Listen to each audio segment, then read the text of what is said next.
નવસારીના યુવાનની સત્યનિષ્ઠા આવી સામે। ટેલરિંગનો વ્યવસાય કરતા યુવાને 6 લાખ જેટલી માતબર રકમ પરત કરી।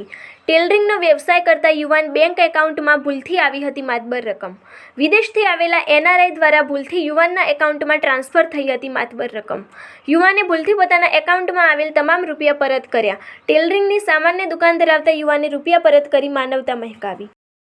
કમલેશ સુરતી, હું નવસારીનો રહેવાસી।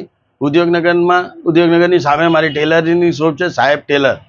5 તારીખના દિવસે સવારે મારા એકાઉન્ટમાં 5,96,330 રૂપિયા ટ્રાન્સફર થયા હતા કોઈના, ને એ પૈસા પછી મેં જ્યારે ખ્યાલ આવ્યો કે આ ક્યાંથી આવ્યા, તો લંડનથી કોઈ ટ્રાન્સફર કર્યા હતા, જેનું નામ હતું જગદીશભાઈ રામભાઈ પટેલ, ને હાલ તેઓ મટવાડમાં આવ્યા જ છે, રહેતા જ છે।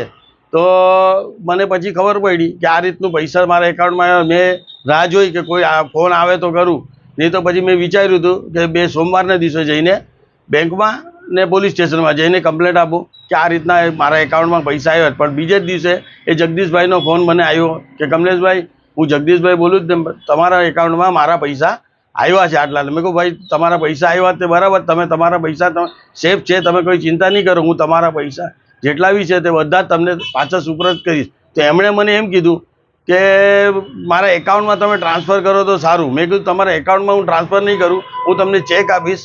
તો કે કશો વાંધો નહીં, હું ચેક આપો તો પણ મને વાંધો નથી। તો પછી કાલે એમના મિસિસ આવ્યા હતા અહીંયા, ને મેં એમને 5,96,330 રૂપિયાનો ચેક પરત કર્યો છે।